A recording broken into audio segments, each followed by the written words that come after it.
Hello student, चलिए अब हम लोग डिस्कस करते हैं ऑटोनोमिक नर्वस सिस्टम, जो कि समझ लीजिए नर्वस सिस्टम का ये लास्ट टॉपिक है।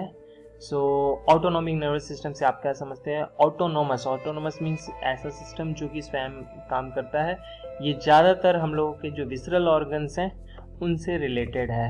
इसका मतलब ये है involuntary function. So autonomic nervous system is primarily concern with the regulation of viscera और vegetative function of the body. जैसे हमारा जो हार्ट है, हार्ट में जो हार्ट बीट कभी कभी तेज हो जाएगा, कभी कम रहेगा, हमारा पेरिस्टालसिस, सलाइवा का सिक्रीशन, सो ये सब जो फंक्शन है ये स्वयं होते हैं। इसमें हम लोगों को सोचने की ज़रूरत नहीं पड़ती है, इनवॉलेंट्रली होती है। सो कॉन्शियस कंट्रोल में नहीं है ये। सो इसको हम लोग क्या बोलेंगे? Autonomic nervous system. तो division of autonomic nervous system anatomical और फिजियोलॉजिकल अगर पॉइंट ऑफ व्यू से देखें तो सिंपैथेटिक डिवीजन और पैरासिम्पैथेटिक डिवीजन है। सिंपैथेटिक डिवीजन को हम लोग थोरैकोलंबर आउटफ्लो भी बोलते हैं। इसके नेक्स्ट वाली स्लाइड में हम लोग देखेंगे इसके पिक्चर। तो थोरैकोलंबर आउटफ्लो क्योंकि इसमें जो प्री गैंग्लियोनिक जो न्यूरॉन है, प्री गैंग्लियोनिक मतलब गैंग्लियन से पहले, वो आपके सिचुएटेड होते हैं lateral gray horn of the 12th thoracic and first two lumbar segment of the spinal cord। तो thoracic और lumbar, तो इसलिए हम लोग इसको बोलते हैं thoracolumbar। और जो पैरासिम्पैथेटिक जो division of autonomic nervous system है, इसको हम लोग क्रेनियोसैक्रल बोलते हैं, क्योंकि इसमें जो फाइबर्स होते हैं वो आपके या तो क्रेनियम से मतलब ब्रेन से निकल रहे हैं और दूसरे आपके सैक्रम से निकल रहे हैं, तो क्रेनियोसैक्रल। तो सिंपैथेटिक आपका थोरैकोलंबर और पैरासिम्पैथेटिक जो है वो आपका क्रेनियोसैक्रल। ये एनाटॉमिकल डिफरेंस है। तो आप इस फिगर में देख रहे हैं ये ब्रेन और इस मेडुला ऑब्लोंगेटा पोन्स और फिर ये हम लोगों का स्पाइनल कॉर्ड है। इसमें बहुत सारे सेगमेंट्स दिए हुए हैं, T1 T2 up to L5 तक दिया हुआ है, और यहाँ पर S1 S2 S3 S4 और S5 है सैक्रल सेगमेंट। तो आप देख रहे हैं कि सिंपैथेटिक जो है वो आपका थोरैक्स T1 1 2 3 12 अप टू 12 है, और लंबर 1 2, तो आपका थोरैकोलंबर है। और इसमें जो आप देख रहे हैं ये वाला जो चेन है, ये वाला जो चेन है, आप ये वाले जो फाइबर्स हैं, ये वाले जो फाइबर्स हैं, इसको आप प्री गैंग्लियोनिक फाइबर्स बोलेंगे, और यहाँ ये वाले को बोलेंगे आप पोस्ट गैंग्लियोनिक फाइबर्स, तो गैंग्लियन के बाद में। तो सर्वाइकल चेन आप देख रहे हैं, फिर ये वाले जो चेन देख रहे हैं, तो सिंपैथेटिक चेन आप इसको बोल सकते हैं सबको मिला के। तो प्री गैंग्लियोनिक फाइबर्स जो है वो छोटे हैं और पोस्ट गैंग्लियोनिक फाइबर्स जो है वो काफ़ी बड़े हैं। जबकि आप इस तरफ आप देखेंगे कि आपका जो प्री गैंग्लियोनिक फाइबर्स हैं वो बड़े हैं और पोस्ट गैंग्लियोनिक फाइबर्स जो हैं वो छोटे हैं। तो आपका एक एनाटॉमिकल डिफरेंस और आ गया। तो आप क्या क्या एनाटॉमिकल डिफरेंस आपने जाना कि सिंपैथेटिक डिवीजन में आपके थोरैकोलंबर आउटफ्लो है, जबकि पैरासिम्पैथेटिक डिवीजन में आपका क्रेनियोसैक्रल डिवीजन है। क्रेनियोसैक्रल सेगमेंट्स में आते हैं। अब आते हैं दूसरा डिफरेंस, तो वो है प्री गैंग्लियोनिक फाइबर्स जो है छोटे हैं आपके सिंपैथेटिक में, और पोस्ट गैंग्लियोनिक फाइबर्स जो है बड़े हैं।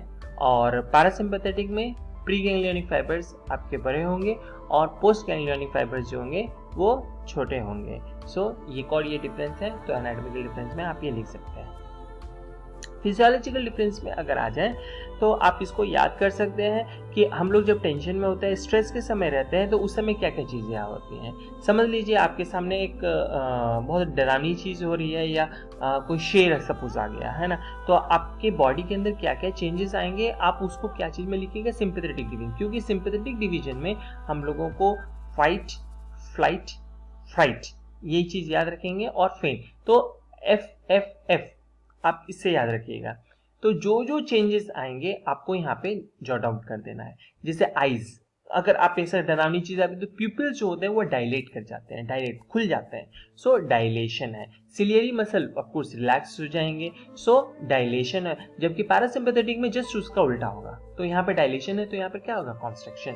लैक्राइमल ग्लैंड, उस समय जब सिंपैथेटिक डिवीजन होता है, डिक्रीज इन सिक्रीशन, जितने भी सिक्रीशन होते हैं याद रखेंगे, जितने भी सिक्रीशन होते हैं सब कम हो जाते हैं। इवन हमारा जो सलाइवा का भी सिक्रीशन जो होता है वो कम हो जाएगा, क्योंकि वहाँ पे ऑफकोर्स ब्लड वेसल्स जो होते हैं कॉन्स्ट्रिक्ट कर जाते हैं, सो सिक्रीशन जो है कम हो जाते हैं। तो सिंपैथेटिक डिवीजन जब आप फाइट फ्लाइट मतलब आप जब टेंशन में स्ट्रेस के समय होते हैं तो आपका सिक्रीशन जो होता है वो कम हो जाता है। जबकि पैरासिम्पैथेटिक डिवीजन जो होता है हम लोगों का खाना पचाने के समय, खाना जब हम लोग पचा रहे हैं, डाइजेस्ट कर रहे हैं, तो उस समय हम लोगों का पैरासिम्पैथेटिक डिवीजन काम करता है। हम लोग जब रेस्ट में होते हैं तो पैरासिम्पैथेटिक डिवीजन काम, तो उस समय हमारा सलाइवा का सिक्रीशन ऑफ कोर्स ज्यादा होगा।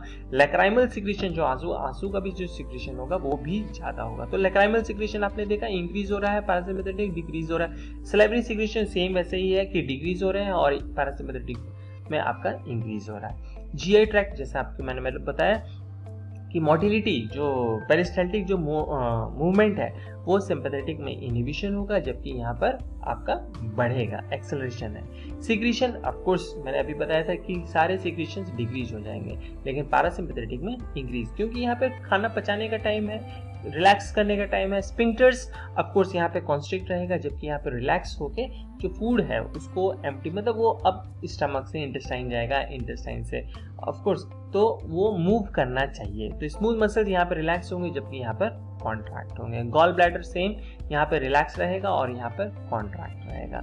यूरिनरी ब्लैडर में आप देखेंगे डेट्रूसर मसल्स जो होते हैं, डेट्रूसर मसल्स बोलने का मतलब है जो आपका यूरिनरी ब्लैडर के जो बॉल्स हैं वहाँ पे जो मसल्स हैं तो वो ऑफकोर्स यहाँ पे रिलैक्स रहेंगे, जबकि पैरासिम्पैथेटिक में आपको कॉन्ट्रैक्शन मिलेगा।